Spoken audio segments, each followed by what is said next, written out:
উত্তরের হিমালয় ঘেঁষা জেলা লালমনিরহাটে নেমে এসেছে শীতের আগমনী বার্তা। হঠাৎ করেই ঘন কুয়াশার চাদরে ঢেকে গেছে পুরো অঞ্চল। ভোররাত থেকে বইছে ঠান্ডা হাওয়া, আর এর মধ্যে আজ রেকর্ড হয়েছে 13.5 ডিগ্রি সেলসিয়াস তাপমাত্রা। সকাল 6টা থেকে 9টা পর্যন্ত যেন বৃষ্টির মতোই পড়ছে কুয়াশা। সোমবার সকালে সদর, আদিতমারি, কালীগঞ্জ, হাতীবান্ধা ও পাটগ্রামের প্রায় সব এলাকায় কুয়াশার ঘনত্ব ছিল স্বাভাবিকের তুলনায় অনেক বেশি। দৃষ্টিসীমা কমে যাওয়ায় দিনের বেলাতেও যানবাহনগুলোতে হেডলাইট জ্বালিয়ে চলতে দেখা যাচ্ছে। এর ফলে ভোরে বের হওয়া দিনমজুর, কৃষক ও শ্রমজীবী মানুষ পড়ছেন অতিরিক্ত বিড়ম্বনায়। স্থানীয়দের অভিজ্ঞতা, কয়েকদিন ধরে এমন কুয়াশা পড়ছে যে রিক্সা চালালেই পুরো গা ভিজে যায়। কাজকর্মও কমে গেছে, খুব কষ্টে দিন চলছে। অবস্থা খুবই খারাপ। যে শীতের কুয়াশার জন্য কিছু দেখা যায় না।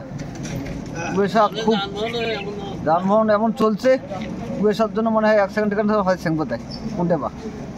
শীত মোটামুটি কাল রাত থেকে খুব অবস্থা খারাপ। রাত থেকে কিছু দেখা যাচ্ছে না। শীত পরিমাণ নামছে, মানে কি বলি, ঠান্ডার জন্য বাইরে হওয়া যাচ্ছে না। মানে খুব ঠান্ডা, এত ঠান্ডা। এই সকাল থেকে যে দেখতেছি খুব কুয়াশা, কিছুই দেখা যাচ্ছে না। কষ্ট করে দোকানে আসলাম, গাড়ি ঘোড়া যেভাবে চাপ, কিছুই দেখা যায় না।